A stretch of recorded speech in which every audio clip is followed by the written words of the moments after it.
नमस्कार दोस्तों। किसान आंदोलन के आज 48 दिन। दिल्ली की सीमाओं पर किसानों की मोर्चेबंदी, घेरेबंदी के 48 दिन। आज सुप्रीम कोर्ट में किसानों से जुड़े मुद्दों की सुनवाई है। उन याचिकाओं की सुनवाई है जो याचिकाएं किसानों से सड़कें खाली कराने के लिए डाली गई हैं। सुप्रीम कोर्ट क्या कहता है? सुप्रीम कोर्ट में किसानों की तरफ से पक्ष रखने के लिए दुष्यंत दवे और प्रशांत भूषण हाजिर होने वाले हैं। केंद्र सरकार का भी पक्ष होगा, लेकिन किसान नेताओं ने साफ कहा है कि उन्हें फैसला सुप्रीम कोर्ट से नहीं चाहिए, उन्हें फैसला सरकार से चाहिए, क्योंकि चुनी हुई सरकार ने कृषि कानून उन पर थोपे हैं या कृषि कानून लागू किए हैं। तो जिस सरकार ने कृषि कानून लागू किए वही सरकार उन कानूनों को वापस ले। किसान नेताओं से सरकार ने इस आखिरी मीटिंग में जो 8 तारीख को हुई थी, उस मीटिंग में बार बार कहा कि आप चाहें तो सुप्रीम कोर्ट जा सकते हैं। किसान नेताओं ने साफ इनकार किया। क्यों? ये वजह मैं आगे बताऊंगा। गुरनाम सिंह चढ़ूनी जो किसानों के बड़े नेता हैं, सरकार से संवाद और समझौते की मीटिंग में शामिल हैं। उन्होंने क्या कहा, उन्होंने क्या आशंका जताई, क्यों किसान सुप्रीम कोर्ट में पार्टी नहीं बनना चाहते? गुरनाम सिंह चढ़ूनी के हवाले से वो भी आगे बताऊंगा। साथ में एक कानूनी विशेषज्ञ कि सुप्रीम कोर्ट में क्या हो सकता है, सुप्रीम कोर्ट में सरकार का पक्ष रखते हुए, सरकार का पक्ष सुनते हुए सुप्रीम कोर्ट का रुख क्या हो सकता है, इसका आकलन एक कानूनी जानकार वीरा गुप्ता ने की है, जिनसे मैंने बात की थी 3 दिन पहले। उनसे बातचीत के छोटे हिस्से भी आपको सुनाऊंगा, क्योंकि आज का दिन अहम है और 4 दिन बाद 15 तारीख को किसानों के साथ बैठक है। वो बैठक फिर बेनतीजा होगी, इसका अनुमान ही नहीं। ये पूरे तौर पर और पक्के तौर पर सरकार भी मानती है, किसान भी मानते हैं। लेकिन कल क्या हुआ दोस्तों?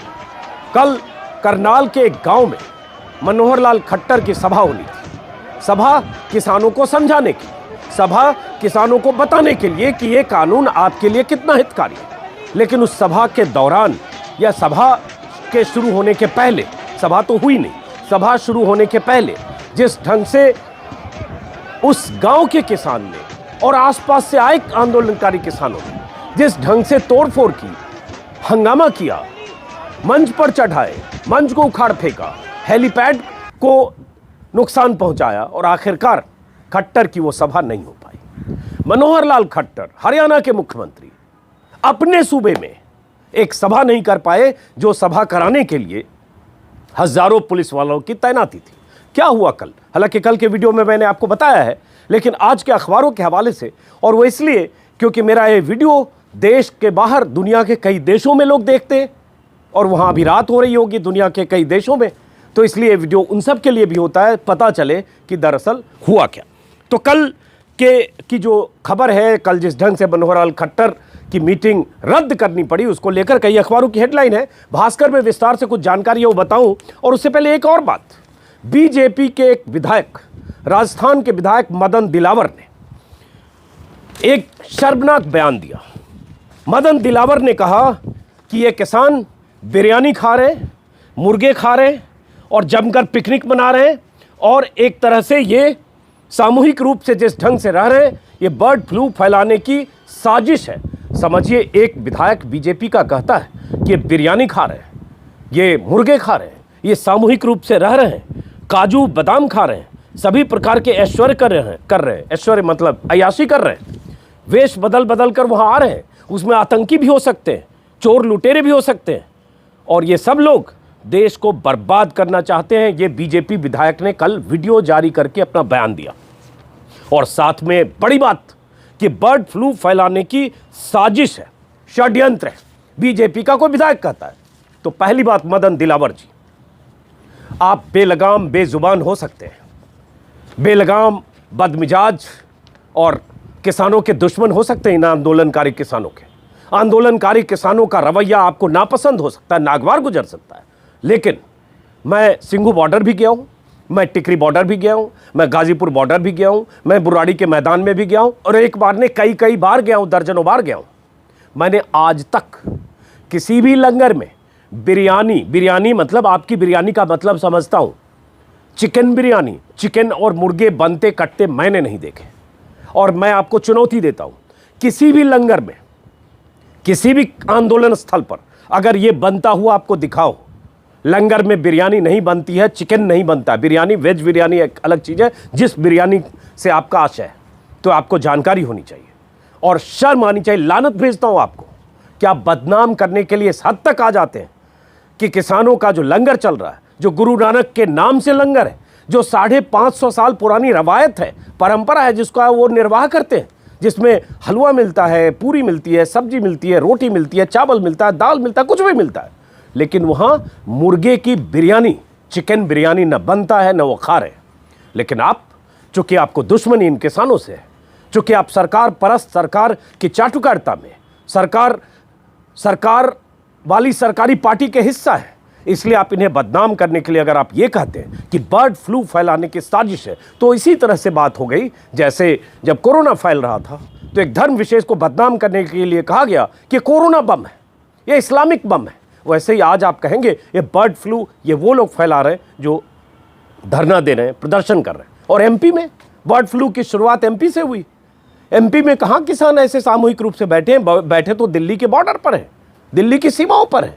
और इस तरह के बयान देना, माफ़ करिए, मुझे लगता है कि अगर केंद्र सरकार के सुपर लीडर अमित शाह और नरेंद्र मोदी, अगर लगता है कि ऐसे विधायक, पहले रमेश बिधूड़ी जैसे लोगों ने बयान दिया और अब ये बीजेपी के मदन दिलावर दे रहे, अगर ऐसे विधायक और सांसद अगर इनके बयान को, इनकी बदजुबानी को, इनके शर्मनाक बयान को सरकार और बीजेपी पार्टी अगर तस्दीक नहीं करती है, तो कम से कम इनकी निंदा की जानी चाहिए और इनसे जवाब तलब किया जाना चाहिए कि इस तरह के बयान उन किसानों के लिए कैसे दे सकते हैं जो आंदोलन पर बैठे हैं और जहां लंगर चलता है, और वो पवित्र लंगर जिसे वो प्रसाद कहते हैं, वहाँ की रोटी को भी, वहाँ के पानी को भी, वहाँ की सब्जी को भी, वहाँ मिलने वाली हर चीज़ को प्रसाद कहकर सम्मान के साथ देते हैं, और आपको लग रहा है कि वहाँ सब मुर्गे खा रहे हैं। हैरत है। हाँ, वो अच्छे ढंग से रह रहे हैं क्योंकि उनके लिए तमाम सुविधाएं तमाम लोगों ने जुटाई है। इससे आपको तकलीफ है तो लानत है आपको।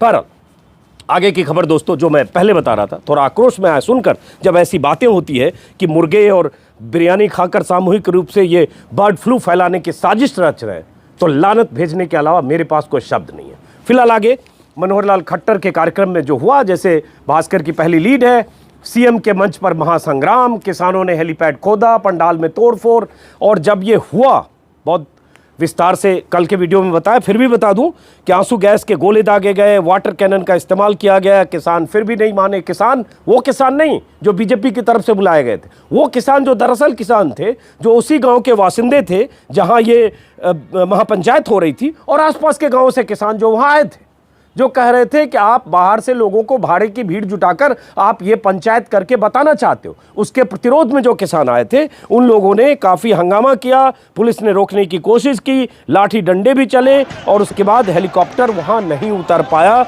आंसू गैस के गोले भी छोड़ने पड़े पुलिस को।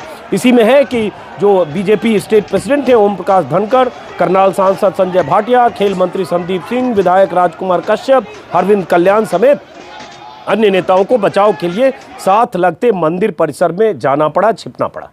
उसी में आगे खबर है, और ये आपको पता होगी शायद, घरौंडा के जो एमएलए अरविंद कल्याण की तरफ से ये महापंचायत आयोजित की गई थी, कैलाना गांव में हुई थी, और उसके बाद आंदोलनकारियों ने पहले भी चेतावनी दे रखी थी कि इस तरह की पंचायतें न करेंगे तो बहिष्कार होगा और काले झंडे दिखाए जाएंगे। उसके बाद ये नोकझोंक और झड़प की खबर विस्तार से छापी है कि किसान खेतों के रास्ते 1:15 बजे कार्यक्रम स्थल तक पहुंचे, नारेबाजी की, पंडाल की तरफ बढ़े, उन्हें रोकने की कोशिश बीजेपी समर्थकों ने की, और उसके बाद काफ़ी तनावपूर्ण माहौल हुआ और पुलिस की सारी व्यवस्था, सारा इंतज़ाम सब विफल हुआ, और आंदोलनकारी किसानों ने कार्यक्रम को नहीं होने दिया। और विस्तार से अंदर के पेज में भी छापा है, और भास्कर के हर एडिशन में 15 कंपनियों और 7 नाके तोड़कर खेतों के रास्ते पहुंचे गांव वाले। ये अंदर के पन्ने में भी भास्कर ने छापा है, और विस्तार से इसमें छापा है कि करनाल के कैमला गांव में किस ढंग से पुलिस के सारे प्रबंध, सारे इंतजाम छोटे पड़ गए। किसानों ने नाके पर खड़ी की गई पुलिस की गाड़ी और बैरिकेड को तोड़कर हटाकर एक तरफ की, और जत्था आगे बढ़ा, और नाके पार कर करके कैसे किसान वहां पहुंचे, और ग्रामीणों ने आंदोलनकारियों को कार्यक्रम स्थल तक पहुंचाया। सबसे जो दिलचस्प है, जो मनोहर लाल खट्टर कहते हैं कि ये सिर्फ पंजाब के किसान हैं और ये चंद किसान हैं और ये मुट्ठी भर किसान हैं, हरियाणा का इस आंदोलन से कोई रिश्ता नहीं है। तो इसी भास्कर में खबर छपी है कि कैमला गांव की एंट्री पॉइंट पर पुलिस के नाके लगे हुए थे, लेकिन आंदोलनकारी किसानों को वहां के ग्रामीणों ने गांव के अंदर की संकरी गलियों से निकाला। गलियों में महिलाएं आंदोलनकारियों को पानी भी पिला रही थी। गाँव के ज़्यादातर लोग अपने अपने मकानों की छतों पर खड़े थे और उसके बाद उनकी मदद की उसी गाँव के लोगों ने। उसी गाँव के लोग विरोध भी कर रहे थे इस महापंचायत की, और जो बाहर से विरोध करने आए थे उनकी मदद भी कर रहे थे। और उसके बाद विस्तार से ये खबर छपी। पुलिस बनी मूक दर्शक, किसानों ने हेलीपैड उखाड़ा। किसानों की रणनीति के आगे हर बार पुलिस की रणनीति फेल। और उसके बाद पहले भी विरोध हो चुका था और पूरी कहानी इसमें छापी है कि कैसे किसानों ने विरोध का तरीका अख्तियार किया। अब इसमें एक बात है कि खट्टर जब ये सभा नहीं कर पाए, आसमान से हेलीकॉप्टर से उड़कर और नीचे का नज़ारा देखकर, ऊपर से कई बार चीज़ें दिख जाती है और कई बार नीचे से भी ऊपर दिखती है, लेकिन ये लोग शायद इतने ऊपर चले गए हैं कि उन्हें नीचे चीज़ें नहीं दिख रही है, देर से दिखती है। तो यहाँ भी दिखी, देर से दिखी। जब वहाँ पहुँच गए खट्टर और उसके बाद खट्टर को लौटना पड़ा, उनके हेलीकॉप्टर को लौटना पड़ा। लेकिन उन्होंने आरोप लगाया चंडीगढ़ में कि 2 दिन पहले ही इनपुट मिल गया था कि कुछ किसान खलल डालेंगे इस महापंचायत में, और उन्होंने कम्युनिस्टों पर और कांग्रेस के लोगों पर आरोप लगाया है कि इन लोगों ने कार्यक्रम नहीं होने दिया, जबकि हज़ारों लोग, ये सिर्फ कम्युनिस्ट और कांग्रेस के नहीं थे, ये किसान थे। अब हुआ ये है कि गुरनाम सिंह चढ़ूनी जो किसान नेता हैं उनके खिलाफ और 70 और लोगों के खिलाफ मामला दर्ज किया गया है कि किसानों को भड़काने और उकसाने का, क्योंकि चढ़ूनी का एक बयान था, एक वीडियो बयान था जिसके जरिए उन्होंने कहा था ऐसे कार्यक्रमों का बहिष्कार करें। तो ये खबर है। खुफिया रिपोर्ट कैसे सीएम तक पहुंची, उस खुफिया रिपोर्ट का भी असेसमेंट सही नहीं था, एजेंसी भी नहीं बता पाई कि इस ढंग से विरोध हो सकता है। और उसके बाद ये विस्तार से खबर है। ऐसी खबर अमर उजाला और बाकी अखबारों में भी कल की है, और तस्वीरें मैंने दिखाया है। दोनों तरफ की ये जो तस्वीरें देख रहे हैं ये उसी वक्त की तस्वीरें हैं जब किसान वहाँ, आंदोलनकारी किसान, बार बार कह रहा हूँ, इसमें उस गाँव के किसान भी थे, और गाँव के किसानों का कहना है कि उन्हें तो जाने ही नहीं दिया गया, क्योंकि बाहर से कुछ लोग लाए गए थे जो बीजेपी कार्यकर्ता थे, समर्थक थे, बसों में लादकर वहां लाया गया। गांव से बाहर इस कार्यक्रम का आयोजन था सिर्फ दिखाने के लिए प्रधानमंत्री मोदी को, देश को और मीडिया को कि कैसे दरअसल जो असली किसान है, जो सरकार के मुताबिक असली है, वो किसान कैसे इन कानूनों के पक्ष में और खट्टर जी को सुनने आए। खट्टर जी उन्हें समझाने आए, न खट्टर जी समझा पाए, न वो किसान सुन पाए जो बसों से लाए गए थे, किसान या समर्थक जो भी थे। और उसके बाद तस्वीरें गवाह हैं, जो आप तस्वीरें स्क्रीन पर देख रहे हैं, ये मैंने कल के वीडियो में भी बताया। और ये अब ये आरोप खट्टर साहब का कि कम्युनिस्ट और कांग्रेस हैं और सिर्फ इन 2 दलों के लोग हैं, तो मुझे लगता है खट्टर साहब किसानों को नहीं पहचान रहे हैं। और आप बार बार मैं कहता हूँ, आप आंदोलनकारी किसानों से सहमत हो सकते हैं, असहमत हो सकते हैं, उनकी मांगों से सहमत हो सकते हैं, असहमत हो सकते हैं, लेकिन उन्हें किसी दल का कहकर उन्हें खारिज करने की गलती न करिए। उसमें किसान हैं जिनकी अपनी राय, जिनकी आशंका, जिनका डर है, और वो डर और आशंका वो खुले तौर पर 48 दिनों से अपना व्यक्त कर रहे हैं। अब सरकार की जिम्मेदारी है कि कैसे ये रास्ता निकाले। फिलहाल मुकदमा दर्ज हो गया, तस्वीरें आपने देख ली। अब बात आते हैं दोस्तों सुप्रीम कोर्ट की तरफ। और आज बहुत ठंड है, इतनी ठंडी हवा चल रही है, यहाँ तक मैंने जैकेट पहना है, हल्की खांसी भी है क्योंकि लगातार ठंड में तेज़ हवाएं, आप जब हवा, ठंडी हवा जब आपके जिस्म से टकराती है, कनपटी से, गर्दन से, चेहरे से, तो पता चलता है कितनी ठंडी हवा। और इस ठंडी हवा में किसान लंगर में अभी खाना बना रहे होंगे, बहुत सारी महिलाएं खाना बना रही होंगी, सुबह का वक्त है, हल्की रोशनी आसमान में आई है, बादल से झांकता हुआ सूरज जिसकी रोशनी मेरे चेहरे पर भी पड़ रही है, लेकिन फिर भी शीतलहर जैसी हवा चल रही है। और उसके बाद कुछ लोगों को लगता है पिकनिक मना रहे हैं, जो मदन दिलावर ने भी कहा, रमेश बिधूड़ी ने भी कहा, बहुत सारे बीजेपी नेता, मंत्री, प्रवक्ता कर रहे हैं। क्या पिकनिक कोई घर से निकलकर सड़क पर, सड़क के किनारे टेंट में, और वो भी प्लास्टिक के टेंट में, जिसका ठीक ठाक घर भी हो सकता है, टेंट में यहाँ 48 दिनों से यहाँ रह रहा है, ठंडी हवाएं चल रही है, कहीं वॉशरूम टॉयलेट की जो स्थिति है उसकी कल्पना कर सकते हैं। 1000 लोगों पर अगर 10 टॉयलेट भी है तो क्या स्थिति होगी उसकी कल्पना कर सकते हैं। और उसके बाद आप कह रहे हैं ये पिकनिक मना रहे हैं। कोई शौकिया पिकनिक मनाने के लिए यूं घर से 400, 300, 600 किलोमीटर दूर सड़क पर गुजार सकता है? जरा गुजार कर देखिए 2 रात। अगर जिन्हें लगता है बीजेपी के नेताओं को कि पिकनिक मना रहे हैं, उन्हें एक दिन एक रात ऐसे टेंट में जाकर 2 रात रहना चाहिए और उसी टॉयलेट, उसी वॉशरूम का इस्तेमाल करना चाहिए जो किसान कर रहे हैं। तो उन्हें समझ में आएगा कि पिकनिक क्या होती है, और उसके बाद वहां उनको पता भी चलेगा कि वहां कैसे चिकन बिरयानी मिल रही है। हैरत है। और उसके बाद इस तरह के बयान देकर, और उसके बाद सरकार कहती है हम किसानों का ख्याल रखते हैं, और सरकार के बेलगाम नेता और मंत्री इस तरह के बयान देते हैं। बहरहाल आज सुप्रीम कोर्ट में दोस्तों इस मामले की सुनवाई है, और इस मामले की नहीं, ये सुनवाई दरअसल है सुप्रीम कोर्ट में जो याचिकाएं हैं कि सड़कों को खाली कराया जाए। मिसाल शाहीन बाग के मामले का दिया गया, सुप्रीम कोर्ट ने जो उस वक्त कहा उसका दिया गया।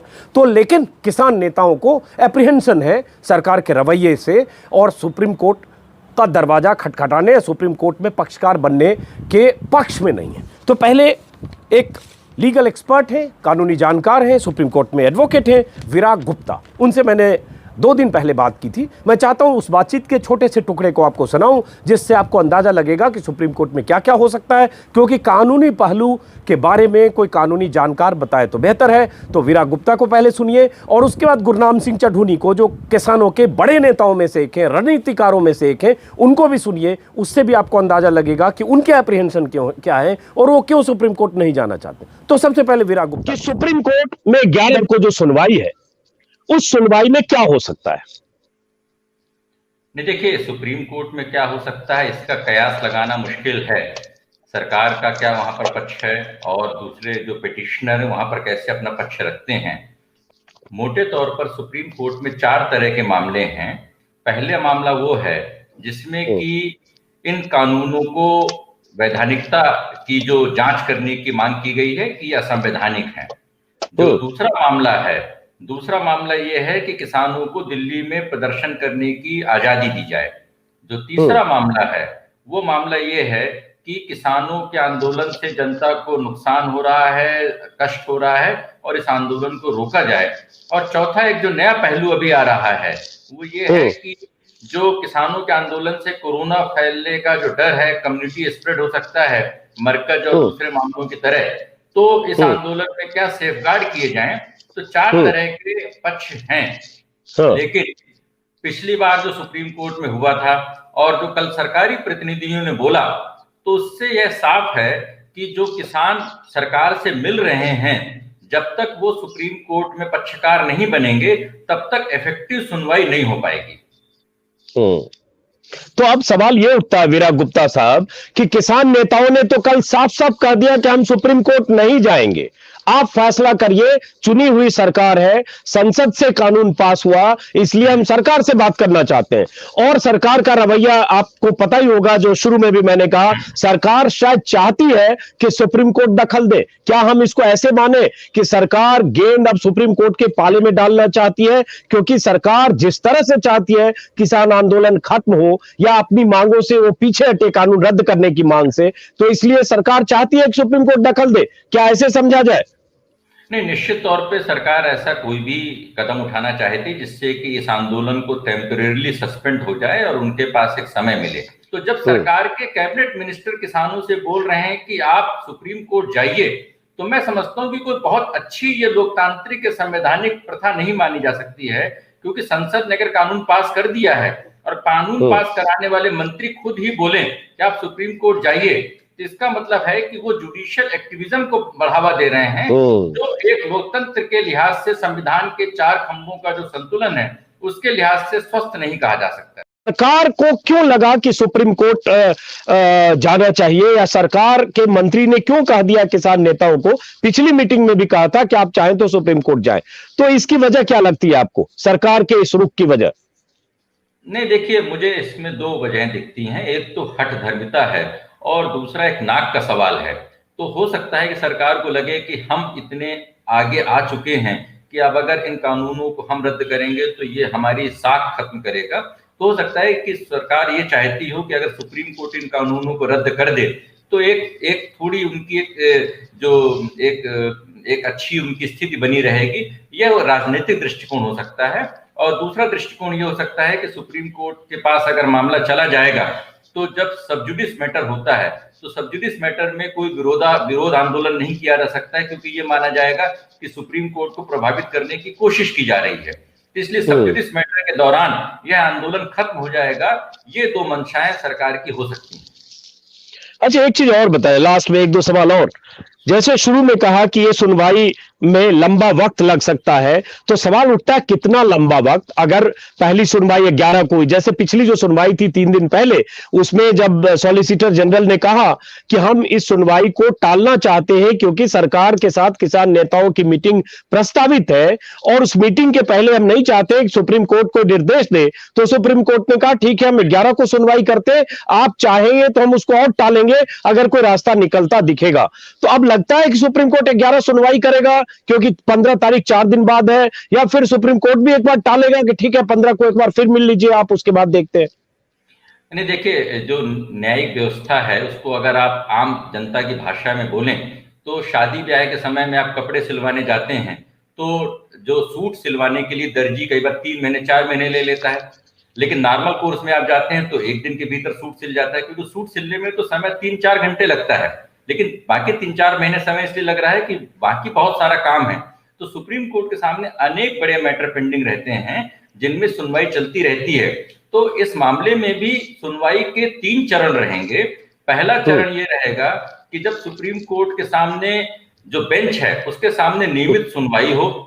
दूसरा ये आएगा कि सुप्रीम कोर्ट में कोई वकील बोले या सुप्रीम कोर्ट के जज खुद ये महसूस करे कि इस मामले की सुनवाई के लिए संविधान पीठ का गठन किया जाएगा। और तीसरा, संविधान पीठ के सामने राज्य और केंद्र सरकार अपना पक्ष रखें, तब जाकर के प्रभावी सुनवाई होगी। तो उसके बाद या उसके पहले भी सुप्रीम कोर्ट चाहे तो पूरे मामले का समाधान 2 साल में भी कर सकते हैं, लेकिन जैसा अयोध्या विवाद में हुआ कि 10 वर्ष लग गए, लेकिन प्रभावी सुनवाई तो सिर्फ 3 या 4 महीने ही हुई। तो इसलिए सुप्रीम कोर्ट में कितना समय लगेगा या कब फैसला आएगा यह कहना बड़ा मुश्किल है, लेकिन प्रभावी फैसला 2 या 3 महीने में भी आ सकता है अगर इस मामले में संविधान पीठ का गठन होकर के सभी पक्ष अपना जवाब दें और डे टू डे हियरिंग हो, क्योंकि यह मसला सिर्फ दिल्ली का, एनसीआर का, किसानों का नहीं है, यह पूरे देश का है। और अगर किसानों की आमदनी दुगनी होगी, किसानों का पक्ष अगर सही तरीके से होगा तो सही मामले में एक पूरे देश का सामाजिक विकास होगा, जो हमारे संविधान के निर्माताओं का सपना था कि जो पंक्ति के अंतिम व्यक्ति हैं उनको न्याय मिले, अंत्योदय हो।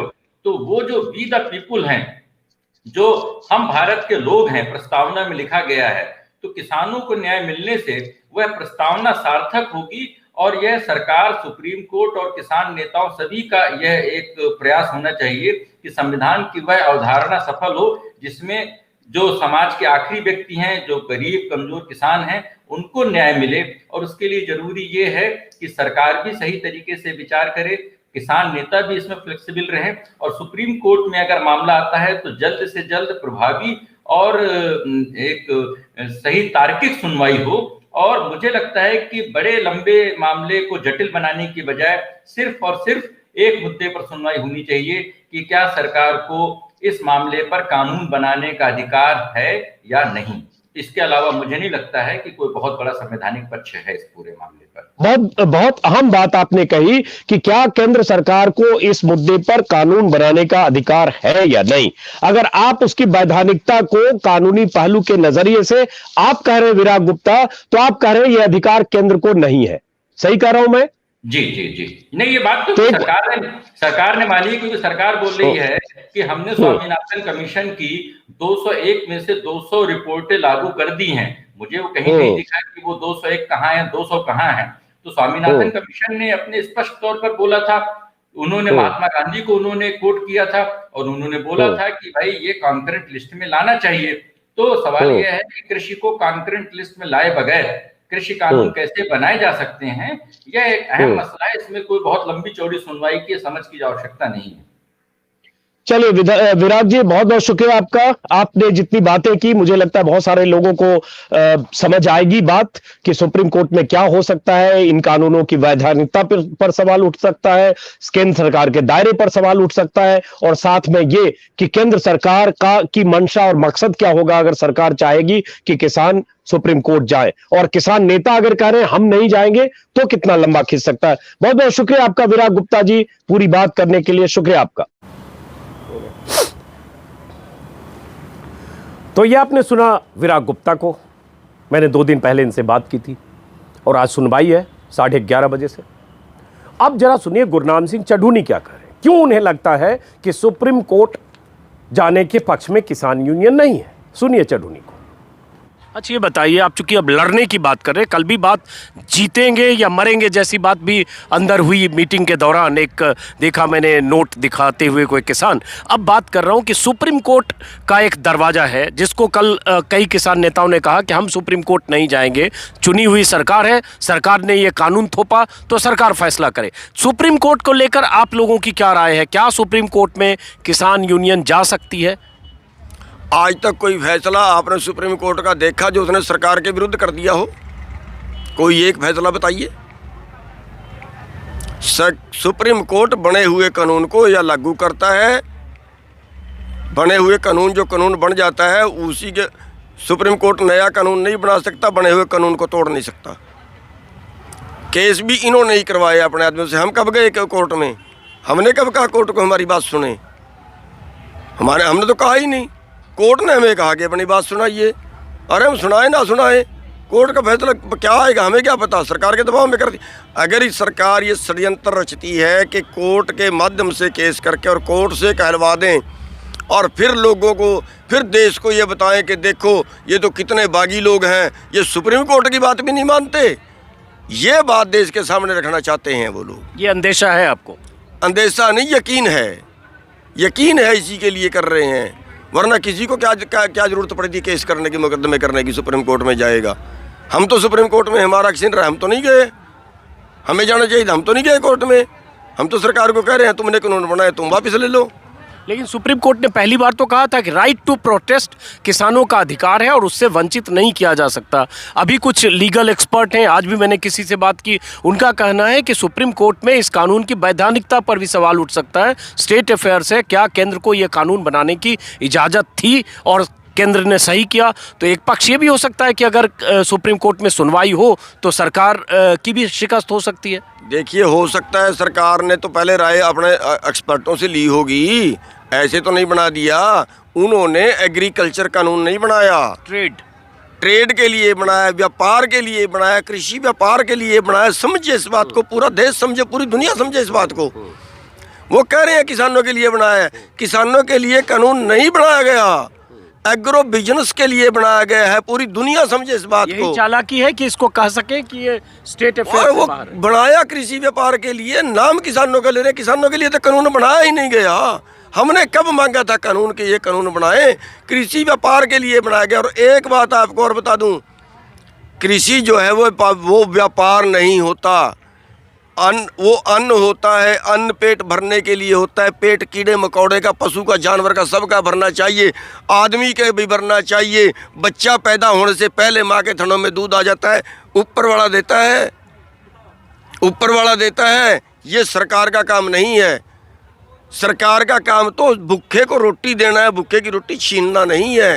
कृषि व्यापार नहीं होता, अन्न व्यापार नहीं होता।